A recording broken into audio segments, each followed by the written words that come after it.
everyone. We're so excited to have you here for today's Getting Addison Back to Work. This program is brought to you by a sponsorship between Google and the Public Library Association. I'm just going to talk a little bit about our program, where we are, in case you're not interested, and then we're going to pass it off for today's program, Power Your Job Search with Google Tools. So if you're wondering a little bit about what is Getting Addison Back to Work, why are we here, I'm just going to play a short 15-second clip so you know what we're talking about.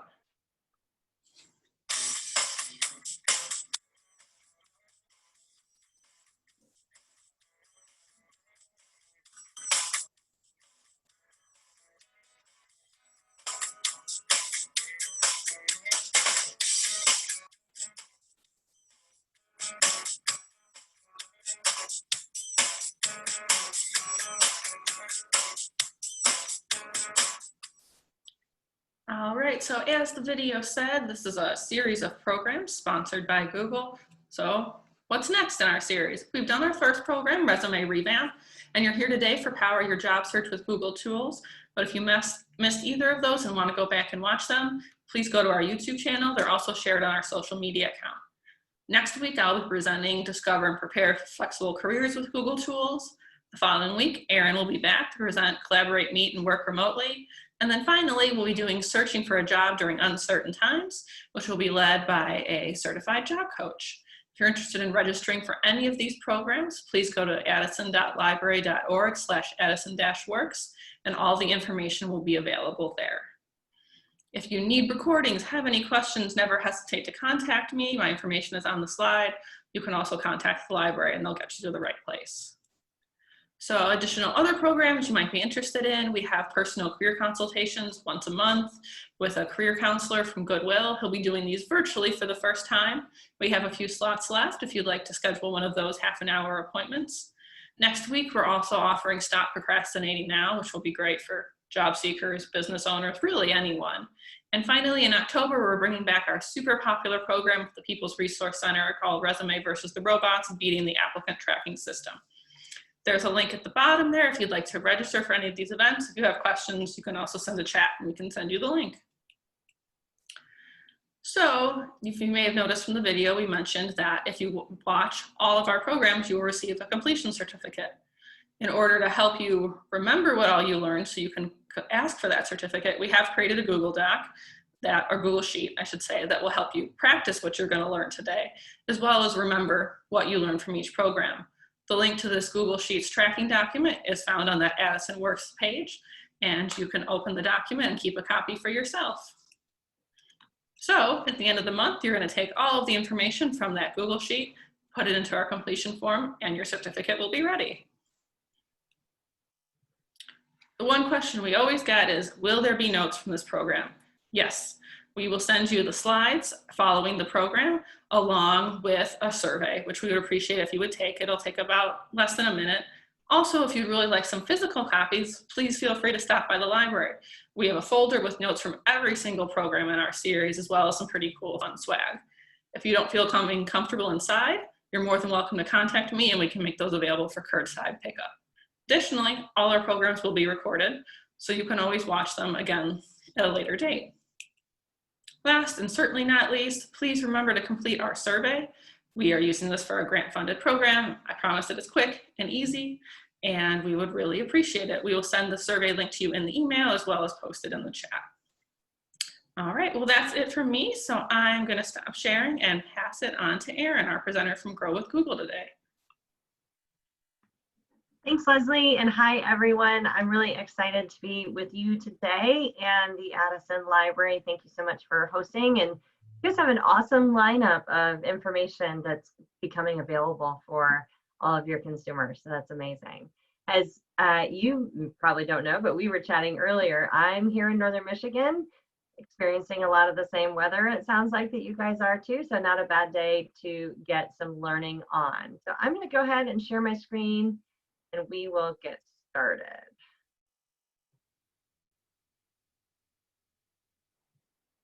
Okay, can everyone see my screen? Power your job search with Google Tools. It looks good. All right, well, great. Let's go ahead and dive in. So I want to start by reminding everyone about a couple of things. So this Grow with Google program is all about working with job seekers, veterans. We work with students and educators, and primarily we're focused on small businesses and assisting them with their digital marketing. So we encompass a lot of different pieces. But one of the things that we are trying to do during this interesting time in our history is collect stories about all of these different groups that we work with. So I would love to hear about your story, and it can be anything. It can be about how this program has helped you and helping to prepare you for your job search, or it can be about how you've used other Google tools to help you in your life or in your business or in your job search or in your education, all of those kinds of things. So if you're interested in submitting your story, what we're doing is kind of collecting all of the options. I drop them up to our team that's working on this, and then they go through and select ones that they want to follow up with. And perhaps you might end up as one of our featured stories, or as an example in one of our presentations, or highlighted in our social media, on our website, or in one of our live streams. So here's the process to do that. If you're interested, just shoot me an email, Erin@erinbemis.com, and 3 simple steps. Tell me who you are and what you do, what you've learned that was most valuable and how it's going to help you, you think, or how it has helped you in the past, and have you achieved success using any of Google's tools or products? So super simple steps. And if you guys want to participate, I'd love to help highlight some of you at a local level. So next, you get to learn a little bit about me. I'm Erin Bemis, and you can connect with me on LinkedIn. I love having connections there, kind of help build, and especially appropriate for today's presentation and building our network and helping to find each other through our next steps in our careers as we're moving forward. You can also follow my Instagram, which I started, pre-COVID, and I'll be fair, haven't put a lot of stuff on there, but that is my professional social media page. But telling you a little bit about me and what I actually am and what I do. So this is me, and I'm a trainer and speaker for the Grow with Google program. I've been part of this now for 3 years, and like everything, continually evolving and growing, especially in the tech space, but now especially with COVID. And it's just really fun and exciting. But sometimes I feel like you need to know a little bit more about the person behind the screen too, and where I come from. So this next little picture that popped up, that's me and most of my siblings. I am one of 13 children, so I do tend to talk a little fast. If you need me to repeat something, please just ask. I had to speak very fast as a child if I wanted anything from mom and dad. This is me in the winter. I mentioned I live in Michigan. That's what it's about to look like here. And it looks like I could have been in Colorado or Montana earlier this week when it snowed. So there's that. My husband and I are celebrating 20 years of marriage next month, which seems impossible and is awesome and crazy at the same time. And I am the mother of 3 teenage boys. Well, one that's not really a teenager anymore, but still acts like a teenager. Addison is 20, Jackson is 18, and Garrett is 16. They are stinky, smelly, and busy, and I love them to pieces. They really are my world. In telling stories and being a national speaker, I've gotten lots of great opportunities. And one of my highlights that I had a couple of years ago was that I got to speak at SEMA. For anyone who's in the automotive industry or a car enthusiast, you know what SEMA is. SEMA is the largest automotive trade show there is. It's in Las Vegas. And I had the opportunity to actually take my oldest son, who is also into automotive, with me for that. We had a stage of, over 5,000 people there, and that was pretty cool. But I love what I do and how I talk to everybody else, but I work so that I can live. And that's just me and my kind of mantra of my life. And so this is me out in Sonoma a couple of years ago, tacked on a little adventure up into wine country after a work trip, actually right in between the middle of 2 work trips. And that's really kind of about me. I work so that I can provide experiences for myself and my family, and there's a lot of the world that I've yet to see and do. One of my favorite trips with my husband was an extended time in Italy back in 2015. We were supposed to be in Europe again this year. Of course, that didn't happen. And I am a beach baby at heart. So although I spend a ton of time in the snow because of where I live, I really like to have my feet in the ocean. So that's just a little bit about me as a person, but let's go ahead and dive into this presentation today and get you going. So many people are launching a new job search from home right now. It's extremely common. So I wanted to get started by really acknowledging some of the challenges to finding new opportunities from a remote location, because that's what many of us are doing. And then I'm going to share some tips that will hopefully make it easier for you to work from home and to maximize your career potential. So, being job searching can be difficult, even under the best of circumstances. And now we have all these new twists and turns and curves along with it. Running a search while transitioning to working from home can be even more challenging. And hopefully I'm going to be able to break that down for you a little bit. So, some of the things I'm talking about, for example, maybe you're not hearing as many opportunities because you're not in the office or around people the way that you used to be. So that word of mouth transfer of information just isn't there anymore. And staying on top of the job search can be even more challenging if you're also managing things like childcare or domestic work or new living arrangements, or you're caring for those that are not doing well at the moment. So today's workshop, I'm hoping to give you a good insight into Google tools to help you manage some of these challenges. And before we dive in, I really want to talk about just some best practices for running a job search from home. So first, I think you really, the most important thing you can do is to create or keep a routine, right? Create one and then stick to it. If you normally take a shower and have breakfast before you go to work, keep doing that and make sure that you maintain regular hours. Set a schedule, try to keep it. This routine will help you keep a sense of normalcy and hopefully aid in your production. You should also create a dedicated workspace. And I don't know about all of you, but I have tried out many different places. And this sounds funny coming from me, who has been a remote employee now since 2012. And then when I came into the world in 2012, remote was kind of a novel concept. And everyone was like, oh, that's amazing. And I was like, you guys, it's so much harder than being in an office. Now everybody understands that challenge. There are days I'm sitting at my kitchen table. There are days that I'm in my actual office, like today. And as I was telling our host before we got going, if you could see off camera, it's a little cluttered disaster right now, because I walked into my office yesterday morning and said, I've got to clean. It is just a mess and it's not helping me stay focused. So spend some time on that. But in your dedicated workspace, try and keep the same spot every day if you can. Even if you're at a kitchen table, try and sit in the same chair.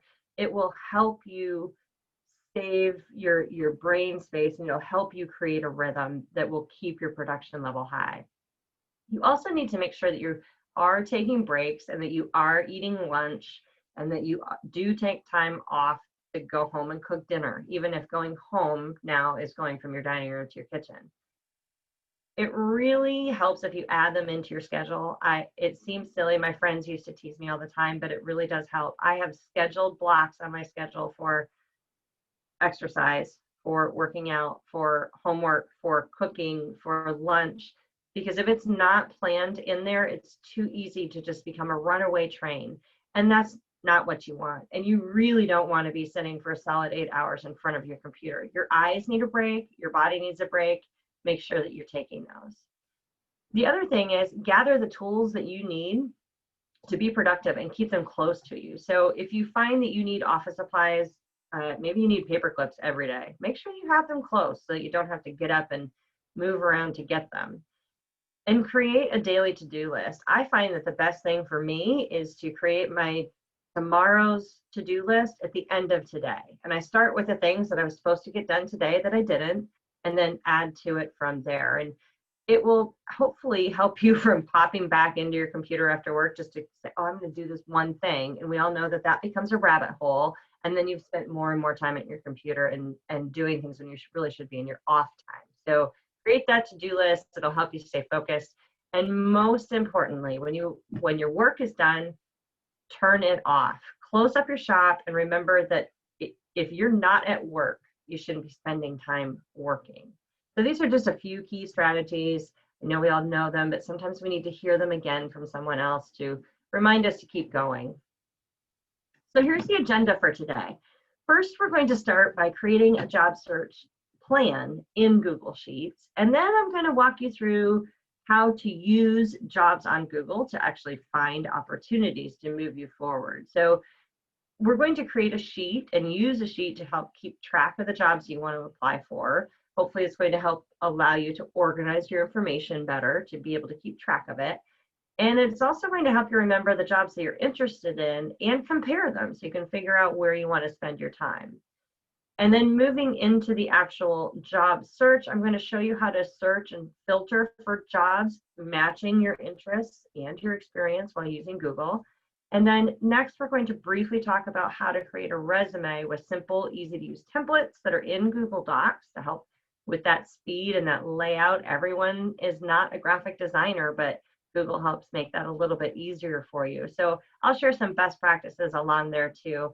And then to round out our session, we're actually going to talk about remote interviews using platforms like Google Meet or Zoom or any of these others that are out there. There's lots of interviews that are happening right now in this format, and just give you some best practices there. So that's kind of where we're going to go today. What we have decided to do is we're going to use the Q&A box. Please ask questions along the way. Our hosts are going to be gracious moderators for me, and because I have this kind of divided out into 3 sections, when I get to the end of each section, then we'll tackle the questions for that portion and then keep moving forward. So let's go ahead and begin in the track your job search in Google Sheets. So when you begin looking for a job, you might start by visiting a company's webpage and you read a description. And that's a great way to get ideas about possible career options. But then once you start collecting the information, you might find that it can be hard to keep it all straight. So that's where we're going to come into our process using Sheets.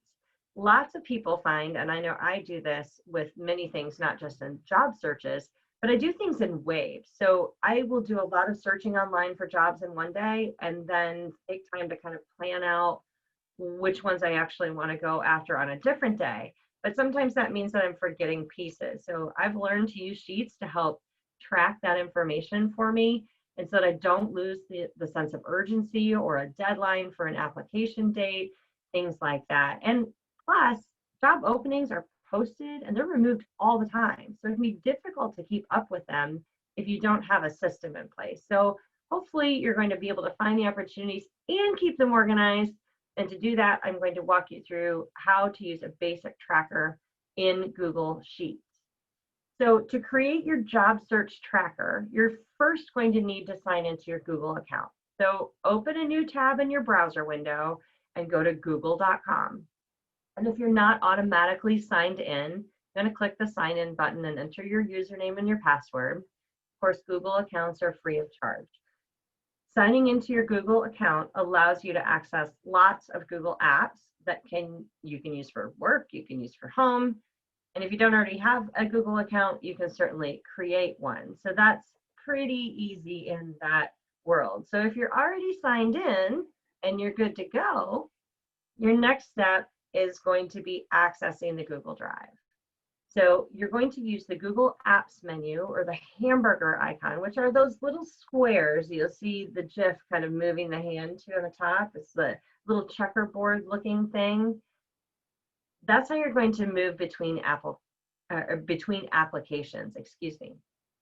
So you're going to click on the icon, and these are all the Google apps that come with your account. And how it's organized is that your most recently used apps are shown first. And if you don't see the one that you're looking for, you can click more and the list will expand to see the others. So you'll be able to get to Gmail, to Sheets, and to Slides here. But you can also access your Google Drive, which is all of your projects are stored. So let's take a look at the Google Drive first. So you're going to access your icon and then click on the triangle, which is Drive.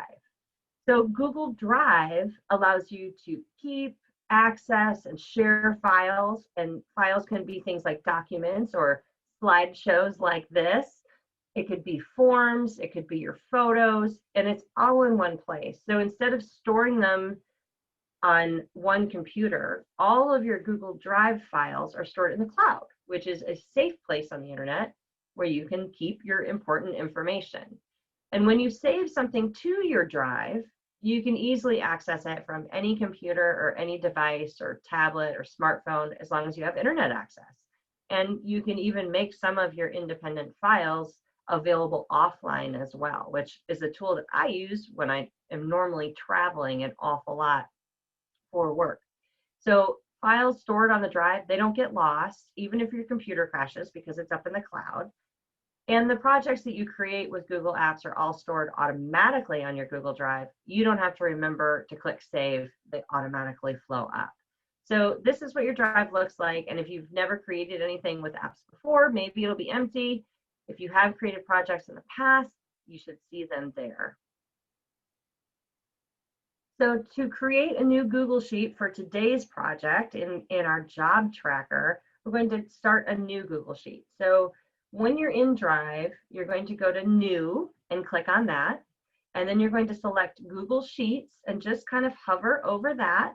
And then click Blank Spreadsheet when that pops up on the side. I'll talk more about the template piece in the next section. So then you need to give your sheet a name, like My Job Search or October Job Search or whatever you want to call it. And this becomes the file name and offers you a way to find it in your Google Drive. So name it something that makes sense to you. And as soon as you open this sheet, it is saved automatically into your drive, so you don't have to take another step. And all of your changes that you make along the way will be saved automatically to the cloud. So let's take a deeper dive at what this spreadsheet actually looks like. So a spreadsheet contains many rectangles, and those are actually called cells. Cells are organized into rows, which have a number, which you can see here on the left-hand side, in columns, which have a letter, which you can see that run across right here.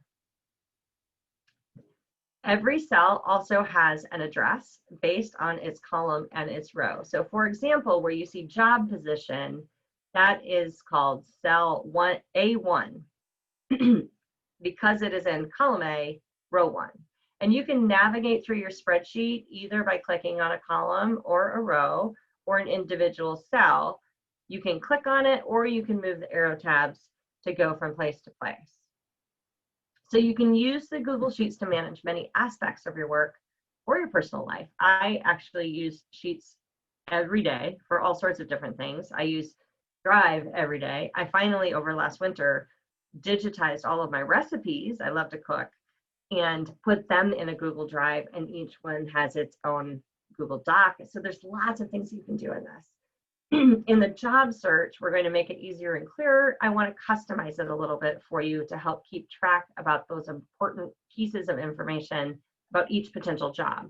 So first, I would recommend that you create some headings to keep track of the information that you really want. So probably the job title, the company, the salary or hourly wage that's appropriate, the website link so that you can easily access it, and then any notes in there too would be my recommendation. I would also probably add one that says applied or progress, so that I can then type in like I've applied for this one, or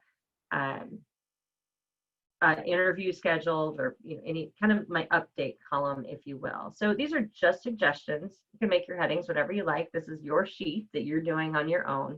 I'm just showing you how to do it. So maybe you want to think about expanding beyond your current search area. So you might want to add a column for location then that might tell you how far away from home it is. Or maybe you have a column that's called work from home, so that you can keep track of which ones are remote opportunities and which ones are not. But as you proceed with your job search, you'll be able to add all the details into the spreadsheet to keep track of all the information that you need. So next, I think you should format it, right? Adding headings is great, but you can also expand your sheet while you're looking for jobs.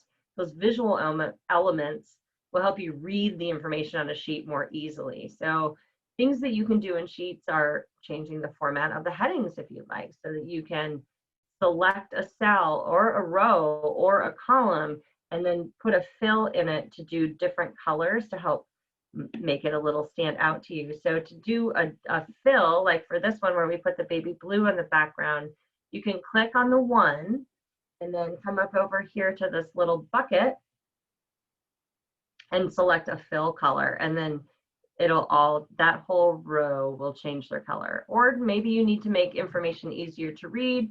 You can change the font style. You can do that by clicking on an individual cell, or again, if for this instance in our headings, you can click on the whole row and then come up here to change your font, the size of your font. If you want to bold it, italicize, all of those different things, change the color of the font here. These are just a few of the things that you can do, but let's move on to the next section. Before I go any farther, actually, this is diving into section 2. Do we have any questions yet? Not yet, but feel free to use the chat or the Q&A box if anyone has a question. Okay, well, I'll go ahead and start the next one, and if something pops in, you guys can just let me know. So section 2 in this, finding opportunities using Google search. Now that we've set up our sheet with some of the things that you're looking for, let's actually learn how to search for jobs. So chances are that you've already used a digital tool to find a new career opportunity. Most employers list new jobs online these days, and most of them, especially now, are managing the entire application process digitally. So to help you find new opportunities, I'm going to show you how to do jobs on Google search. Jobs on Google search pulls advertisements from all over the internet and creates one easy list of potential jobs. So it goes through and scans all of those other big job sites, Indeed, Monster, LinkedIn, and pulls it all into one aggregate list for you. So it's pretty simple to get started, and some of you may have already done that. So whether you're following along now and you're doing this as we go, or you begin your search later, how you're going to do this is you're going to just open up a Google browser, and that way you can have your Google search open in one tab and your sheet open in another. It also allows you to add information to your sheet while you're searching. So type in the google.com in the address bar, and then in the search bar, type in a query about the kinds of jobs that you're looking for. So maybe it's jobs near me, maybe it's retail jobs, maybe it's part-time jobs or customer service jobs. You can also type in questions in this section to get information about jobs too. So you can ask things like, what are the best jobs near me? And add search terms that work for you and your job search. So if you're not sure of what kind of job you're looking for, add search terms about fields that interest you or fields that you have experience in. And if you're looking for a job search in a different city or a very specific city, make sure that you include that in your search as well. So maybe it would say jobs in Chicago, or maybe you're ready to move, and so you're saying manufacturing jobs in Atlanta, right? And there's also one other key piece here is that if you're a veteran or a military spouse, you can search for opportunities unique to you too, and I will show you step by step in a couple of minutes how that goes. So you would type in your search, whatever piece of this works for you, and then hit enter to get the results. Your basic Google search will show you a preview of several possible jobs, and you can click on these directly if they interest you, or you can also select the arrow at the top right to expand your search. So that's this arrow right here that I'm referring to. And that will expand it and open it up for you a little bit more. And next, you're going to check out the results of that expanded search. So as it pops out, you'll get more options, and you click on it and go. To make searching for jobs easier, Google goes through and finds all of the listings from all over the internet, as I said, and collects them and brings them into one search result for you. So a snapshot of the jobs that meet your search criteria appear on the Google search page. So first, you're going to click a result or click Explore Jobs to look at the full list, what you see here. So each listing is going to contain important information about that job posting, like ways to apply, salary information, a description of the work, reviews of the company. There's other stuff too, but those are the keys. And then you can read through this information and decide yes or no. This might be a fit, or no, not that one. Piece by piece, you'll get all that information. Now, if you are a veteran, you may want to do a job search in this way. So one feature of job search is that Google gives veterans the option to search for jobs using their MOS, or the Military Occupational Specialty Code, so the MOS code. So in the search bar, type in a query about the kind of jobs you're looking for. So veterans might say veteran jobs near me, or IT jobs for veterans, or veteran management jobs. If you do something like that, I recommend adding the city. The other option that you have is that you can actually type in your MOS code. So it will pop up and you can type in your code, and it will help our veterans find civilian jobs that require similar skills to the ones that they had while they were in their military roles. So it makes it a nice transition there for veterans. So if you are a veteran, or you know one, whether you're transitioning to a civilian career or just moving forward, you go through the same things, to process your search results. So narrowing down your search is going to make your application process easier, and this is for both sides of the table. Veterans, civilians, doesn't matter. You probably have gotten a lot of returned job postings here from your search. So to get more specific results, recommend using filters. So filter is a search tool that emphasizes the most important pieces or results, if you will. You can find dozens of filters, and they are arranged as clickable titles at the top of the search page right here. All these different options that are in here, and your different filters right here at the top. So your filter might be job title, it could be location, it could be by the date the job was posted online, the type of job that it is. You can search by employer. You can also exclude some of those. So if you're like, I absolutely do not want to work for Aaron Bemis, I'm not going to work for Aaron Bemis Inc., right? And block me so that you don't work for me.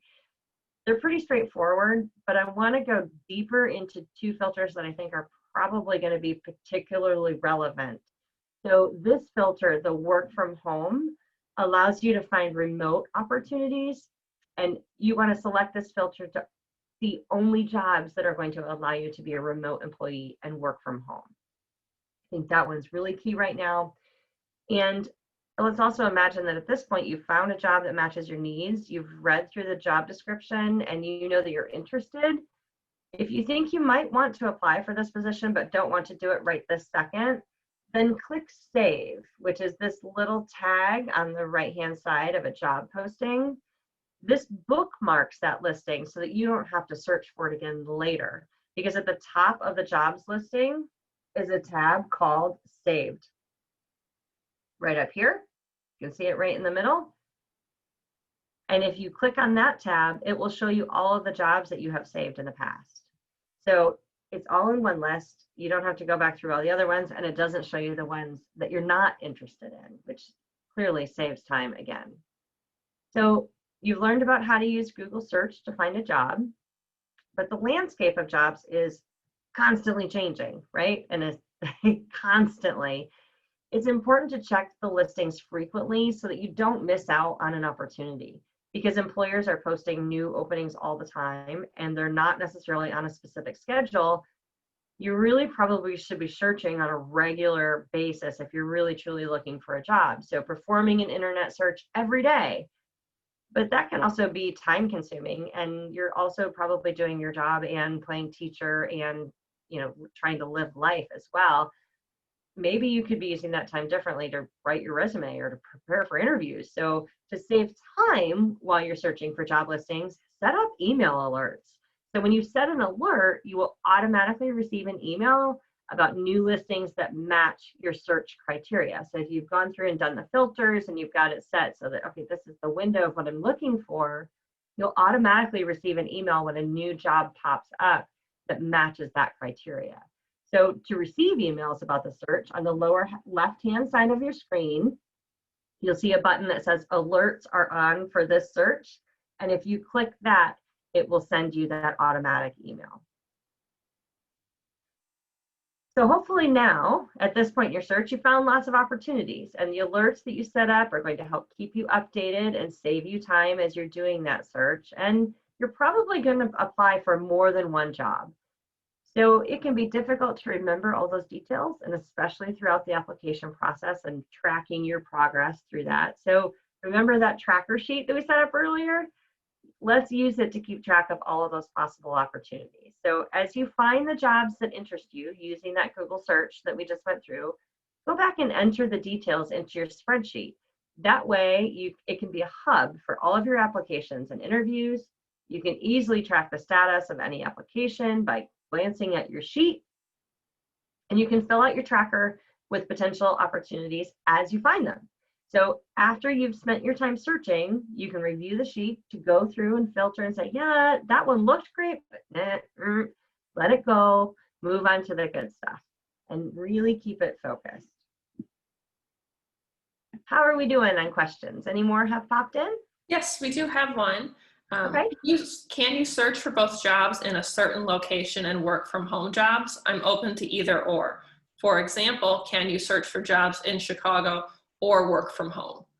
Yes, you can do both, or you can also set up two different searches. So you can do one search and create it and save that filter and then clear it out and start a new search with your work from home piece, or you can do them at the same time, either way. All right, that's it for right now. Okay, well then let's continue on with our job search process. So we've created a list of jobs that we're interested in, and now it's time you need a resume, right? Having a resume is going to help you streamline your application process if you already have it done before you apply. So you could begin a resume by opening a blank document. Highly daunting to me. It's a little bit terrifying because I like graphics, but I'm not that great at it, right?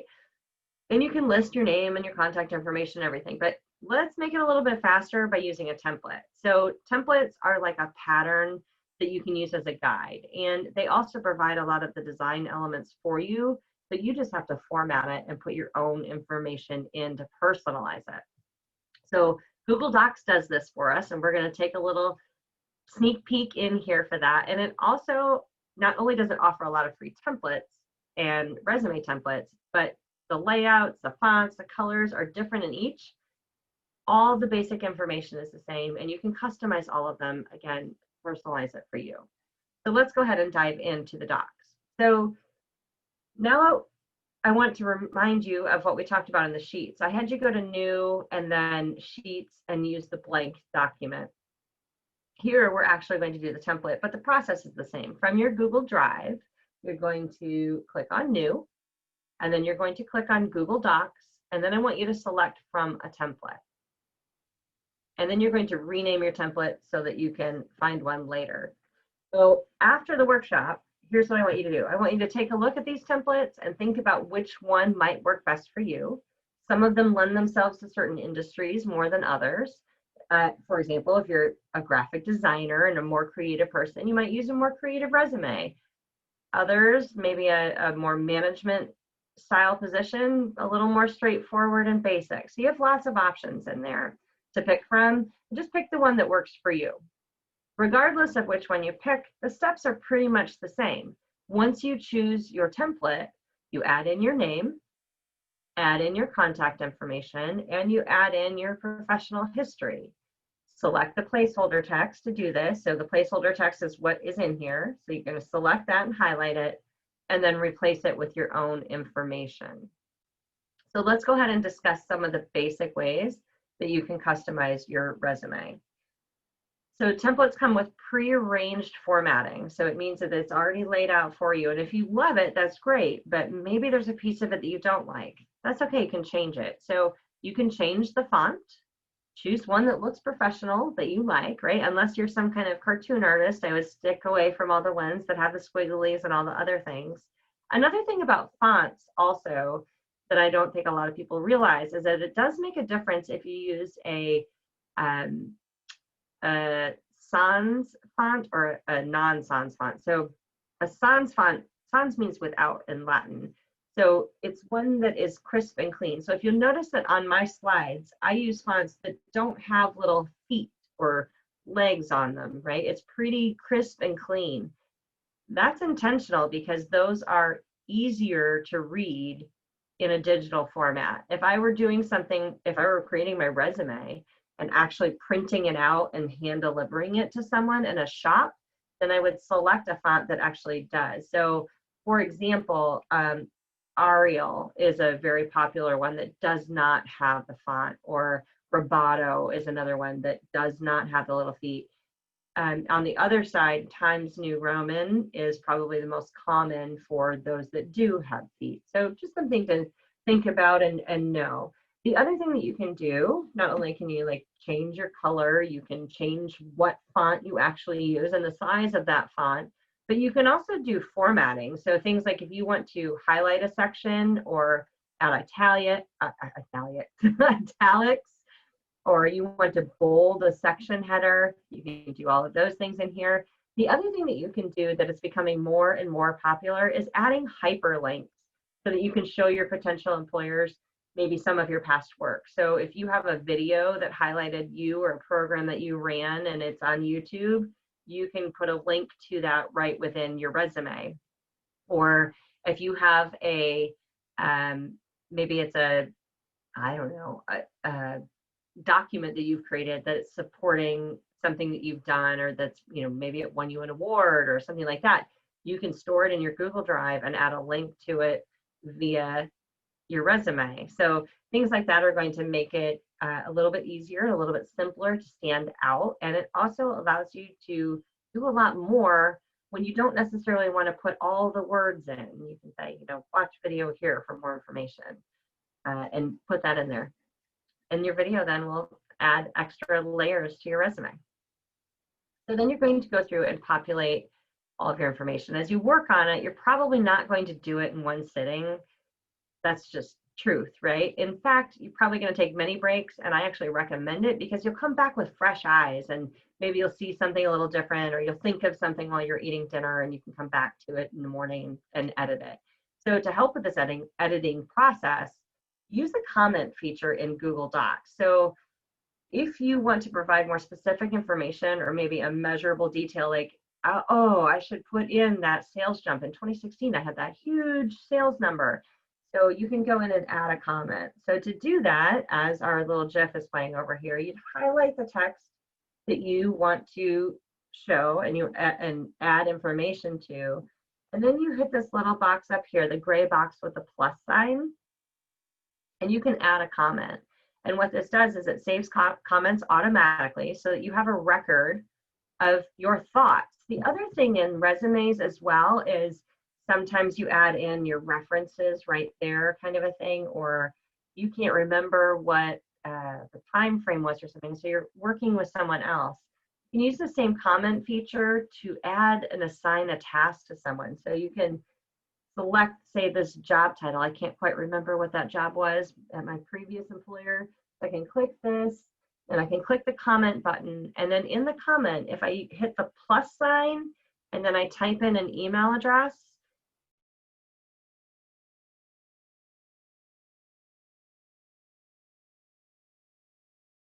that will person. Then below that is seen. And then there's another little box at the end of it that says assign to whoever email you put in there, and you click that, and it will automatically send them an email and allow them to see that you need help with something. It's like a little instant message format. So comments can be very useful for yourself and for other people as well. So populating and formatting, continuing as we go, right? While you're searching for the job, you're probably going to apply for lots of different opportunities, maybe even different kinds of jobs in different industries. And if that's the case, you probably want to create distinct resumes for each different purpose. So for example, you can improve your resume by including keywords from one specific job description in your skills or your experiences section. Adding another whole resume, again, starting from scratch, could be a pain in the tush, but you can also make a copy of the one that you have instead of building a brand new resume for each job. So to make that process easier, what you do is come up here to File, and then you would say, make a copy. And then what you want to do is you want to rename it so that you can easily tell the difference between the new one and the original one. So maybe you have one that's master resume, and then you have one that's sales director, and then you have one that's program manager, or maybe it's retail based, right? However you're going to fix and specify all your information. So when you make a copy, remember that Google Docs automatically saves all of your edits in your version history. So you don't have to go back and make new copies for each new draft. You can edit your resume over a long period of time, and you don't have to get confused by having lots of files that say draft 1, draft 2, draft 3. So instead, use your copies to identify for each purpose, for your web design resume, and then maybe you have a different one that's graphic design. So one that's a little more specific and one that's a little more broad. It will just help you. It makes it so much easier. And your job search process is going to be a lot more successful if you get feedback on your materials. So not only can you share pieces of that using the comment section like I showed you, but you can also get someone else's input on your resume by sharing the document with them. You can share sheets and you can share slides. Pretty much anything that's in Google you can share with other people. Let me show you how to do that. So you would select the share icon, and then you're going to enter the email address for the person that you want to collaborate with. And then you're going to select what kind of access they should have. You can add a quick little note if you would like as well. And then your options for what kind of access are these. You have an edit option, a comment option, or view in terms of permissions, if you will. So edit allows the person to edit the document directly. So if you want someone to write in it and fill something in for you, they will need edit access. In resumes, I don't actually think I would want someone to edit for me. Maybe a coworker or something, in my case, Nell, or if my son's case, if we were working on one, he definitely would want to give me access because I'm going to go in and help him with it. But for the most part, as an adult, I'm going to do it on my own. Comment allows the person that you add to comment on the document, but not change anything. So they might want to review something. Hey, does this wording look right? Or does this properly describe the project that we worked on together? That's where commenting would come in handy.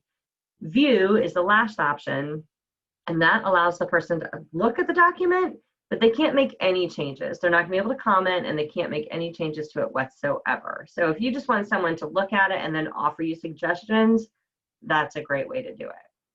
So notice the box at the bottom. When you're doing that, it is labeled notify people, so that when you share a document, a sheet, or a presentation with someone, they will receive an email about it. If you don't want to send an email, I don't know why you would at that point though, uncheck that box, but I just wanted to point that out.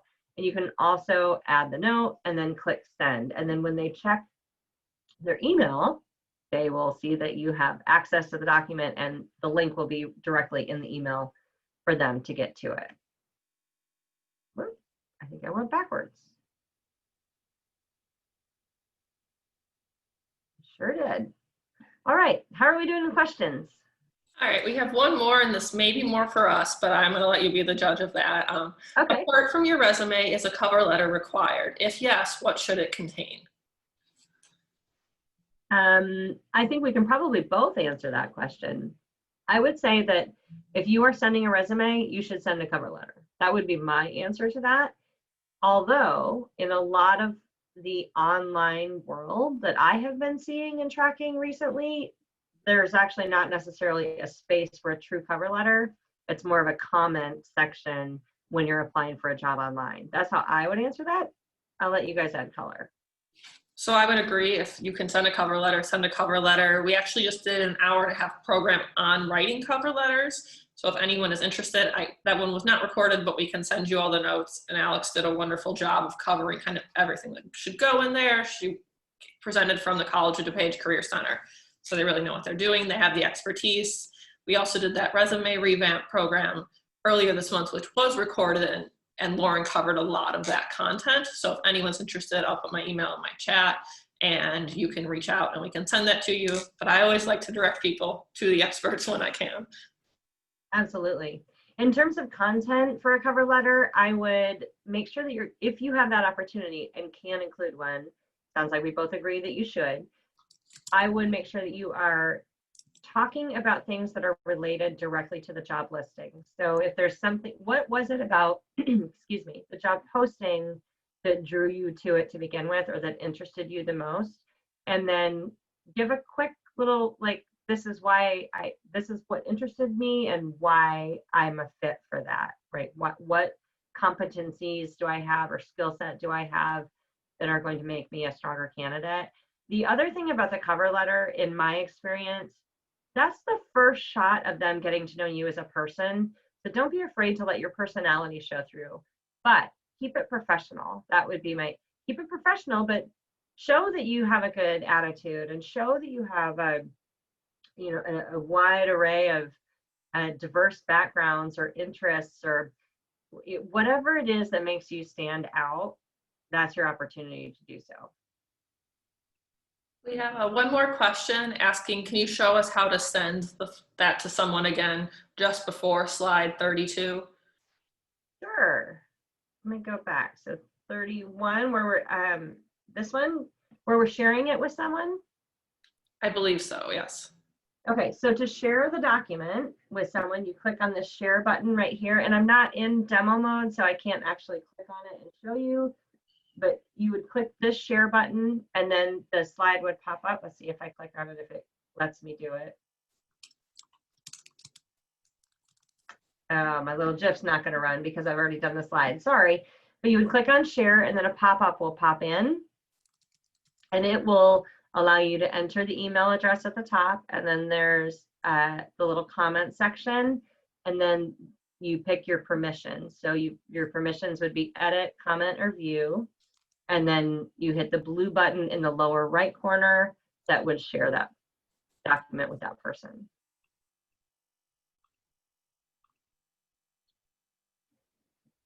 That answered the question. They were able to see where it was again. Okay, perfect. Okay, well then let's go ahead and get into our last section, which is giving a strong interview with Google Meet or the likes, hopefully via Meet, right? So Google Meet is a video conferencing tool that allows you to connect with friends, family, colleagues, workers from anywhere on the internet, right? I think we're all now familiar with video conferencing since we are on a video conferencing platform right now, right? So you can use Meet to host meetings at work. You can use them to have cocktail hours with your friends.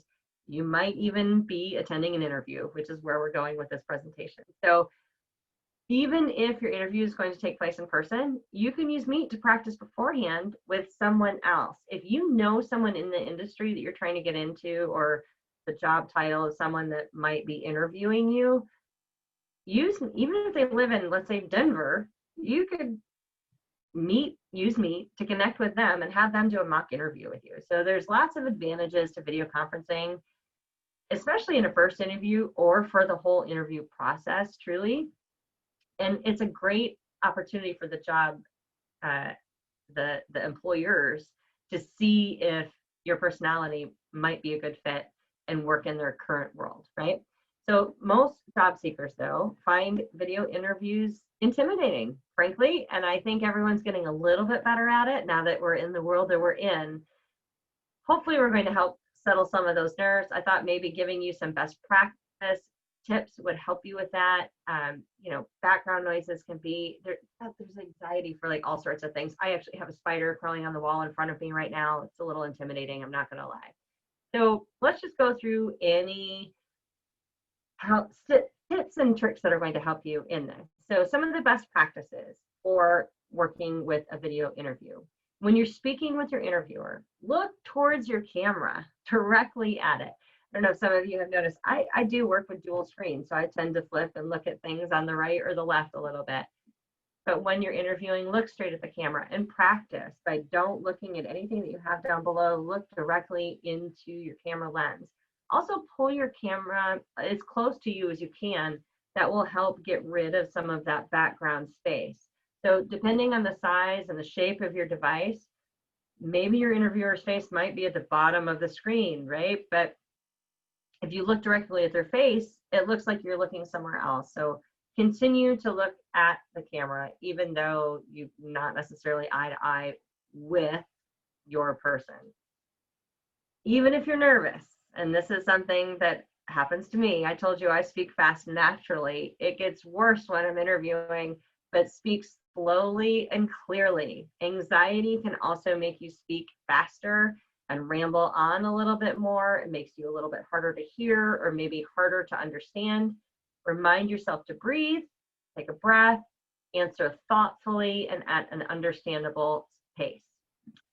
Another way to ensure that your interviewers see you in the best light is to pay attention to your lighting. So we've all fiddled with this in the world that we're in. I actually recently invested in a ring light and have it right behind my computer screen and find that, wow, does it make a really big difference. A little bit of glare on my glasses, I apologize, but it's definitely there. So don't have a ring light, no problem. Get a warm colored lamp and place it directly behind your computer screen. And maybe consider changing your desktop background to a light color also, because that extra light reflecting on your face will make you easier to see, which is appreciated by the interviewers. And since a lot of communication is nonverbal, I noticed you guys, I'm sure you've noticed that I talk with my hands. You can imagine what I'm like when I'm walking around a room actually giving these presentations live, right? Because I don't sit still. That's part of my personality coming through, but they can see all of that too, and it makes the communication process more smooth. The other thing that you want to remember is that your location does matter. So we're all transitioning from working from home, and so your office might be the kitchen, maybe it's your living room, maybe it's your basement. If you can, find a neutral background.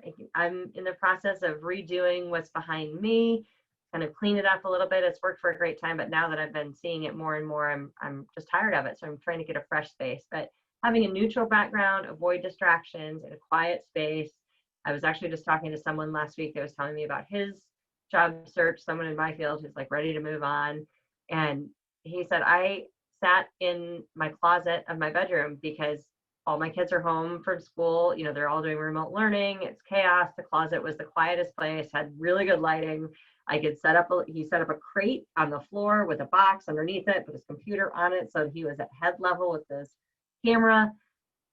Good to go. He hasn't heard yet, has he gotten anything, but get creative, but find that neutral background. The lighting, the noise definitely is a thing. And to make sure that you really stand out, don't forget that just because you're at home doesn't mean that you shouldn't dress professional. So dress for your interview, even if you are doing it from your closet. Take that opportunity to put the curl in your hair or to, you know, add a layer of mascara, whatever you need to do.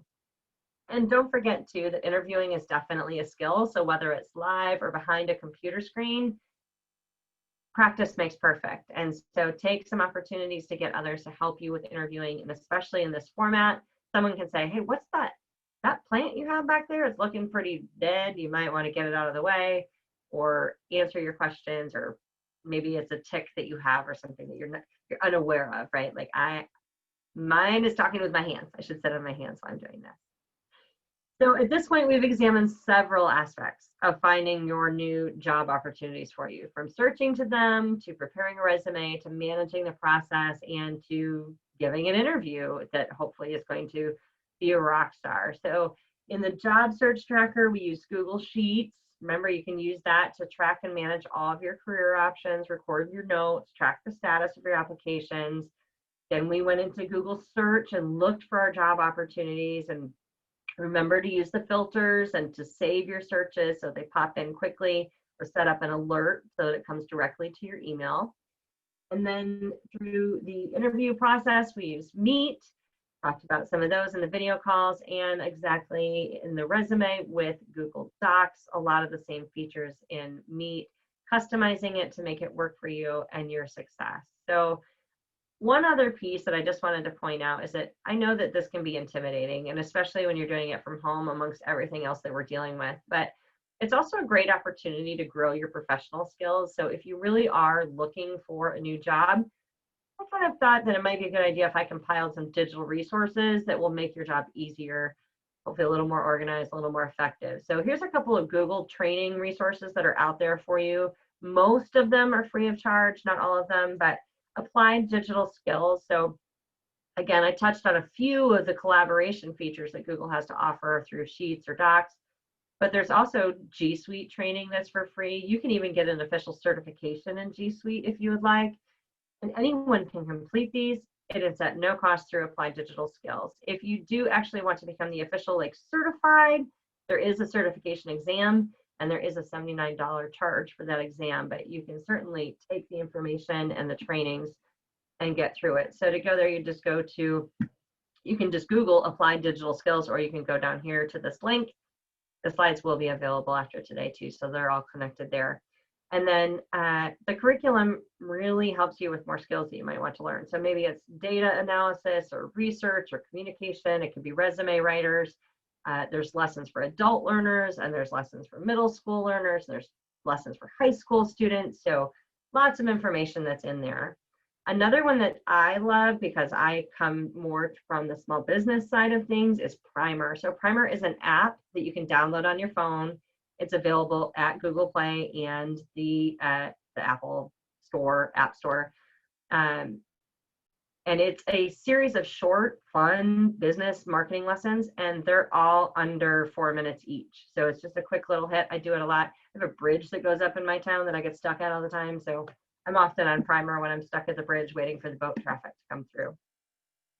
And then Skillshop is another place. So if you really want to become an expert at Google Apps, then you should go to Skillshop. So this is formerly our Academy for Ads.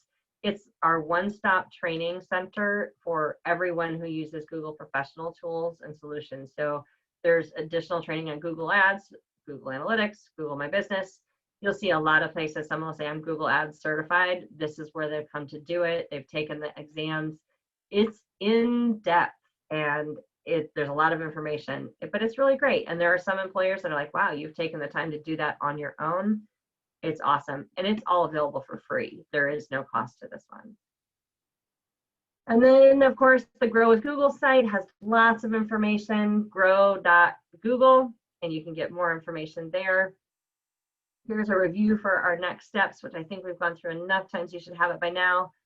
And just because I'm that kind of a person, I like to have things organized in one space. So all of the different things that I talked about today, here's direct links to them. Again, you will have your sheets and the slides shared with you later today. And that is the end of the presentation. Thank you all for allowing me the opportunity to share this information with you guys. It was really fun to work with Addison Library. So thanks, ladies, for having me on. And I hopefully will see many of you in a couple of weeks. And I don't have to rush off either. So if we have more questions, I'm happy to take them. Yes, thank you so much for joining us. And we sure do have some questions. First one, this is a great one. Is Docs resume templates formatting compatible with submitting an online job to an online job application, or will the data become disorganized when it uploads? Great question. So key feature, and I forgot to mention this, that is fantastic. Thank you to whoever brought that up.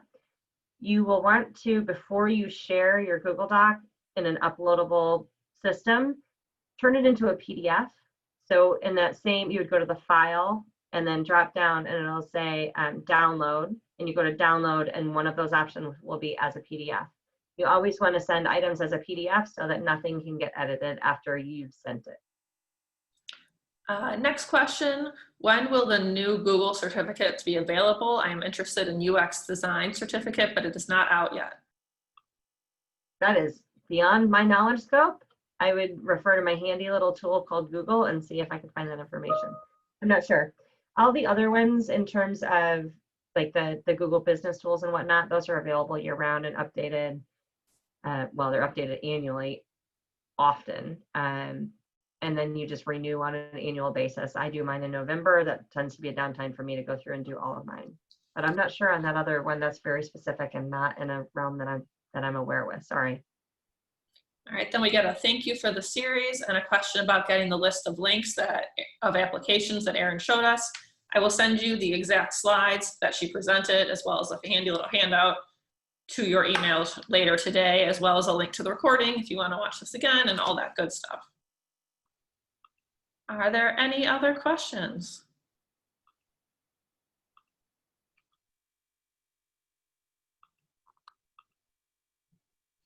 All right, I think that is it, Erin. Thank you again so much, and we're so excited to have you back again in 2 weeks.